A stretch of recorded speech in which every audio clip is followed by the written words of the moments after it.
Welcome to Ranger Stories. My name is Tennyson Easted. I am the creator of Jump Rangers, and this is the show where we read things and sometimes edit and discuss them for your viewing pleasure. Um, from the from the world of the Jump Rangers universe. I screwed it up, but we're moving forward. We finished the read through of Jump Rangers, a game called Conquest. I've started the process of editing that, and we're going to go through the data decks next. Jump Rangers data decks are. Did we stop streaming? No, we didn't. Okay. Jump Rangers data decks are one shot supplements on a specific aspect of the Jump Rangers universe for the Jump Rangers tabletop role playing game that I was writing for longer than a year, actually, on on a weekly basis as part of the Patreon. And there may come a time when I pick those back up. Right now, we don't have any subscribers, and there's a lot of work to do. So I've been focusing on developing the visual side of things with Federico, and those kind of fell by the wayside. But in the middle of that process, we switched over to the Jump Rangers 2.0 rules, and while we have edited all the major supplements for 2.0, we have yet to do the first half of the data decks. So what I'd like to do is take however long it takes here in Ranger Stories and work through those.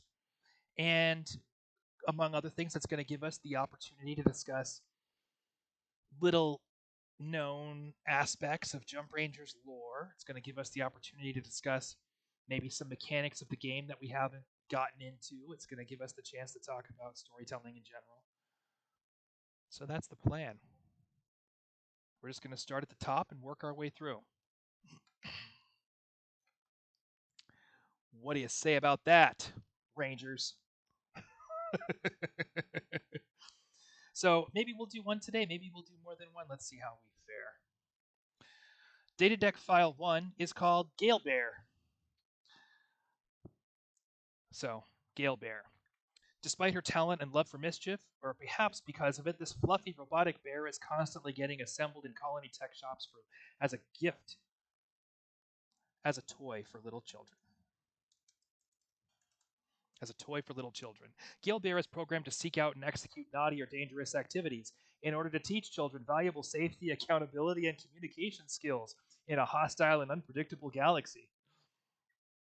Gale Bear is kind of like the egg that you have to keep safe in elementary school. Because Gale Bear requires so much time and attention from kids, she has a toy that builds deep emotional attachments with those children who manage not to get her destroyed. And that's everything we have to say about Gale Bear. Bonus points. She costs bonus points. You can buy a Gale Bear in character creation. She costs 1 point because despite her added utility as a robot, um,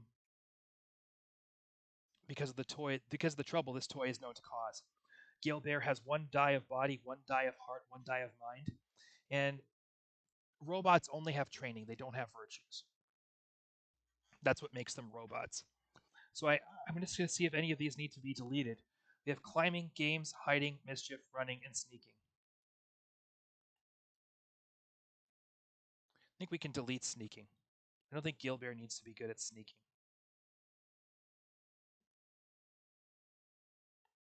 Climbing and running. I don't think Gilbear needs to be good at running. I think climbing, games, hiding, and mischief. That's good, right? That's just enough to cause some trouble. Or is it? Let's look up the rules. We're going to look up the rules for robot creation here and just make sure that we are in our right place with regards to what this robot is good for. Because they've changed with the two. Okay, so here we go. In the future, people build robots to perform all kinds of tasks. Plenty of Jump Rangers travel with robot sidekicks and companions. Here's how robots work. Every bonus point you spend on your robot allows you to add 1 die in the strength of your choice and to give your robot 1 area of training. But the very first point you spend on your robot must always go into the robot's body. Your robot's structure is always equal to your robot's body. A robot with no bonus points spent has no dice in any attribute. And it is possible for a robot to have an attribute of 0. If you want your robot to have other technology built in, Does that make sense? Robot structure is always a robot with no bonus points spent has no dice in any attribute.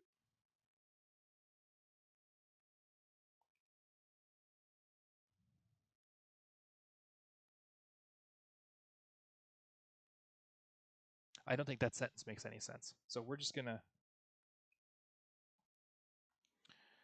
say, for clarity's sake, sometimes we find mistakes. It is possible for a robot to have an attribute of 0. If you want your robot to have other technology built in, such as blasters or a multi-ratchet, just buy that technology separately for the normal point cost. Robots can be cost between 1 and 5 points at the beginning of the game. So yeah, this is a 3-point robot. Gale Bear is a 3-point robot for 1 point because she's naughty. I think that's good, right? Climbing, games, hiding, and mischief. I think we'll delete climbing. Or climbing, games, and mischief.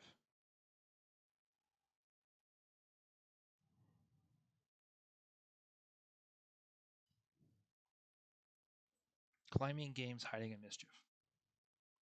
Climbing, hiding, and mischief.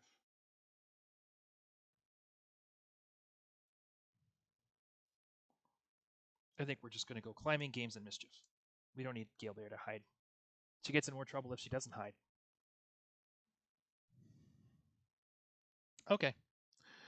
Purpose. When asked by a concerned parent why she would ever make such a naughty toy, the designer famously said, "You want your little brats learning how dangerous space can be by making their own stupid mistakes, or do you want Gale Bear to make them first?" Okay. Gale Bear, I like it. So I'm gonna re-upload these once this is done, and I'll make sure and the changes that we just made to the rule system, we'll make sure those get posted as well. Starmite.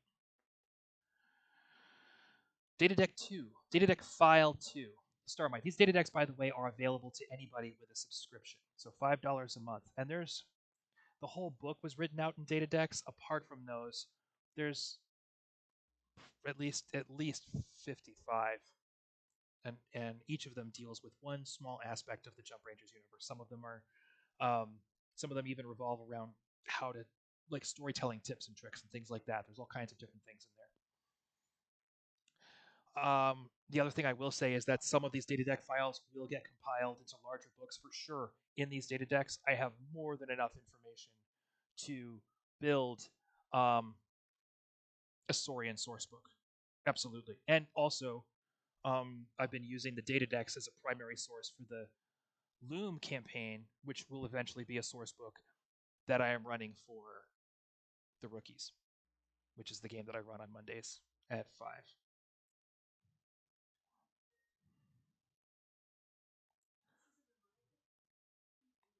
Oh no. So, Alexa has just announced that it's time to feed Luna. Ippy on top of it. Starmite. Oftentimes, the empty void of space isn't as empty as it looks. Starmites are mostly tiny spaceborne insects that fly on the stellar winds with their tiny little wings. Most of the time, starmites feed on the radiation spewed out into the galaxy by the stars themselves. When they feel the warmth of a spaceship's engines, however, they will flash their bioluminescent bug lights and swarm. Note on scale. Because starmites are typically so much smaller than most creatures, all damage rolls against starmites except for area damage shall double their victories. All endurance rolls made against starmites may double their victories. When appropriate, starmites may double their victories when attempting to dodge attacks due to their small size. Homeworld unknown, whereabouts found in space, diet radiovore, body 1 die. I got dice here. It's a good thing we're doing this. Heart 1 die, mind 1 die, spirit 1 die. Virtues, determined, fast, winged. Training, flying, glowing, starmite instinct. We can take away the winged. We'll just say fast. Virtues, fast.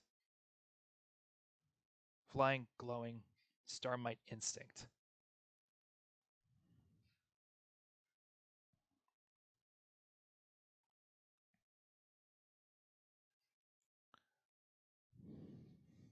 Flying, glowing, Swarming. That's it. We'll make them very simple, so they won't have as much of an edge in combat if we don't give them a blanket. Let's see. Let me see. I don't think I have given animals like. We'll just give them this. We'll just flying, glowing, swarming, because that way there isn't like a blanket skill like basic training that they can just rely on for everything. Weapons, pincers. Star mites are not aggressive, but they will attack anything they believe is trying to take away their food. Damage body plus 1 die. Swarm. When a star mite detects a particularly tasty energy source, like the glow of a spaceship engine, it flashes a bioluminescent light like a glow bug to signal the other star mites. When this happens, roll 1 die. Multiply the number of star mites by the result. Repeat this roll in every combat round where the star mites have a food source to swarm to.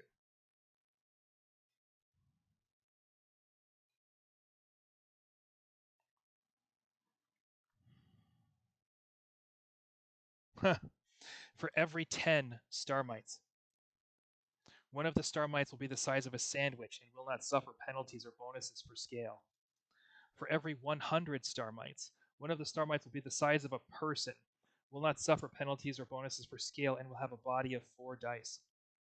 For every 1,000 star mites, one of the star mites will be way, way bigger than a bug should ever be, and will not suffer penalties or bonuses for scale, and will have a body of at least 10 dice. Armor, tough carapace. Some bugs are just really hard to smush. Body plus 2 dice against damage. I like it. Easy peasy. I think we can do 2 more at least. Get off to a fresh start here. I like this one. Okay. This is Datadeck number. Datadeck number 3. Firecracker Missile Variety Pack. What I wanted to do with this was basically just give Jump Rangers Hawkeye arrows. That was it. I just wanted Hawkeye arrows. I'm not complicated. All kinds of missiles have been designed to be fired from the front of a Jump Ranger's firecracker, and sometimes what a Ranger needs more than anything is options. If you're the kind of Jump Ranger who can get creative with limited resources, then the Variety Pack has all the limited resources you could ever want. So it's 1 bonus point. For every 1 bonus point, a Ranger begins the game with 1 of each of the following missiles. A Gooper. When a Gooper strikes a target, it releases an explosion of very sticky glue. Charge is 1 and done. If a purpose. If a Gooper strikes a specific target, any movements that target makes are at +4 difficulty. If the Gooper explodes in a confined space, then any character moving through the area performs physical actions at +4 difficulty. I think in the new rule set, I think +4 difficulty is prohibitive. I think it's got to be +2. I think we cut that in half.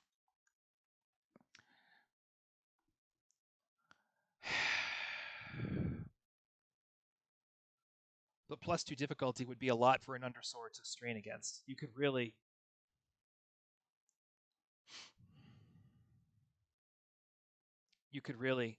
hamstring like a if you shot that into a drop nest.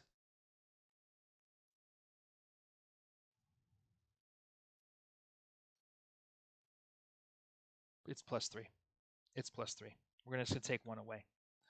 You shot that into a drop nest, it would be gross. A Jump Ranger would have a really hard time moving.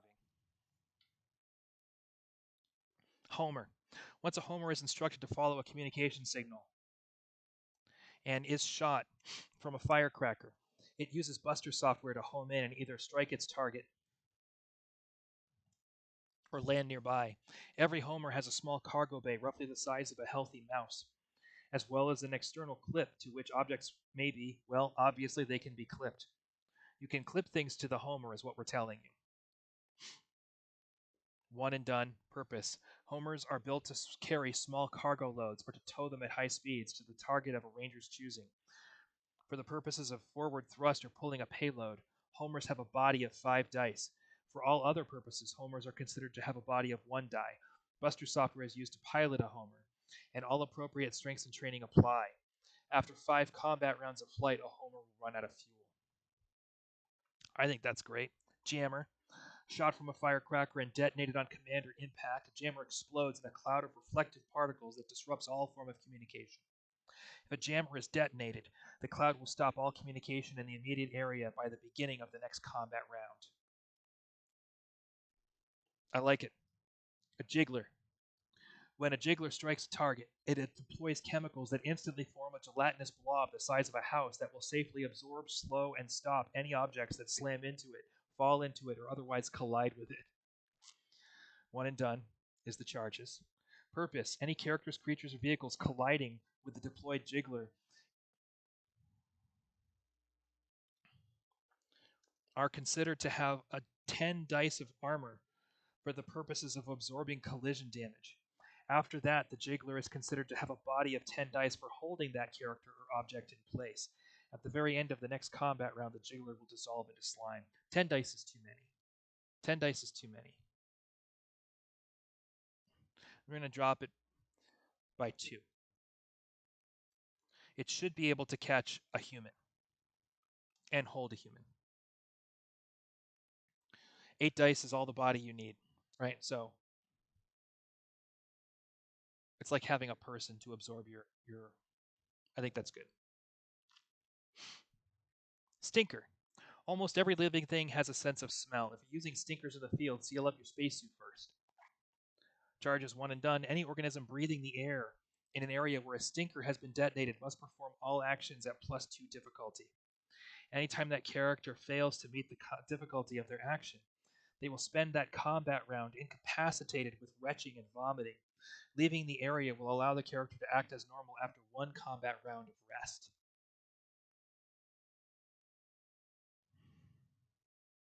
Yeah, that's great.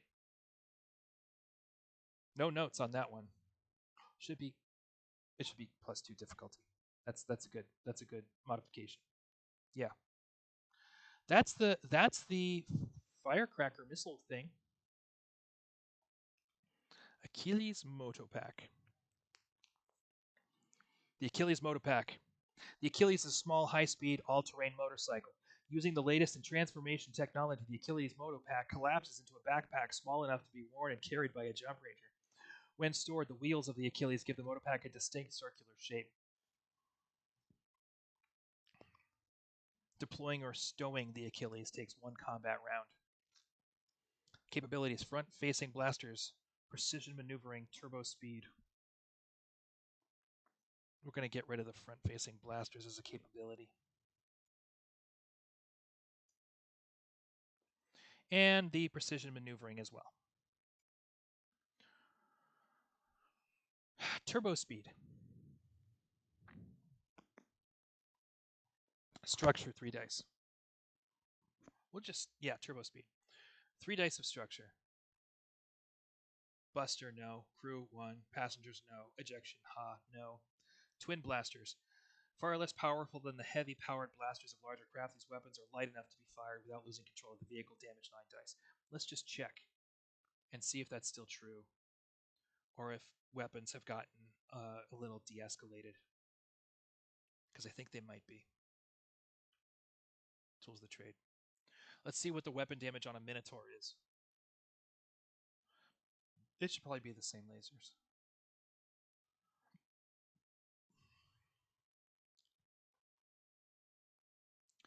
Blasters, boomers, chance suit. Let's see. I'm going to go down to the vehicles.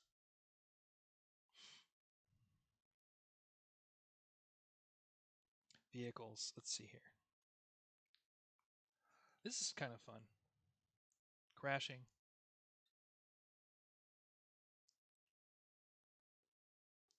All of this has been. So, yeah, those are the same weapons. Great. Actually, I think that's good. The Achilles Motopack. What do we got here? It's tools of the trade. Okay, get rid of that. We're gonna go 2 more. So Datadeck. Oh no, this next one's gonna take some time. The next one is Rockman character creations. If you want to play a Rockman in the game, that's a good one to start next week with, I think. And then we have the rules of riding animals, which I haven't even looked at in a long time. Some spotter recon missiles, Saurian monitor droid, the Saurian cuisine hazard chart. The Saurian cuisine hazard chart is just a chart that you roll on randomly to see what happens if you're dumb enough to eat Saurian food that you don't know what it is. I think that's cute. The number one storytelling secret, detox, which is like medicine, law and order, which is a lore thing on the colonies. There's all kinds of good stuff in here. Oh my gosh. I really didn't do a bad job. Let's see. Nah, we're going to save it for later. That's enough for today. Nobody's paying attention anyway. I'll log off. I'm going to go do some things with my wife, get my work done. That's the plan. But I will have these updated and posted on the website in the Google Drive sometime tonight. Thank you for watching. Thank you very much if you're coming by this stream. I'm glad to have uh I'm glad to have Ranger Stories back on.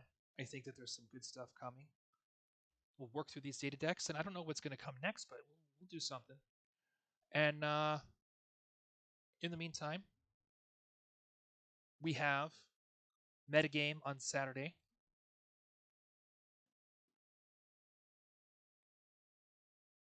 And then Monday we pick it all up again. Monday we do at 10 a.m. So metagame is that Saturday at 2:30, and then that's with Ippy Looney and Federico, who are collaborators in Jump Rangers. And then on Monday we start off at 10 a.m. with Rangers Roost, which is just a chat, talk about what's going on in the world of Jump Rangers, and we pick up the rookies again at 2:30 on Monday. So our content is back up, and we're chugging along. I hope you'll join us. Ask me any questions you have. You can find me on Discord. There is a link tree with all of the links. Don't be a stranger, Ranger.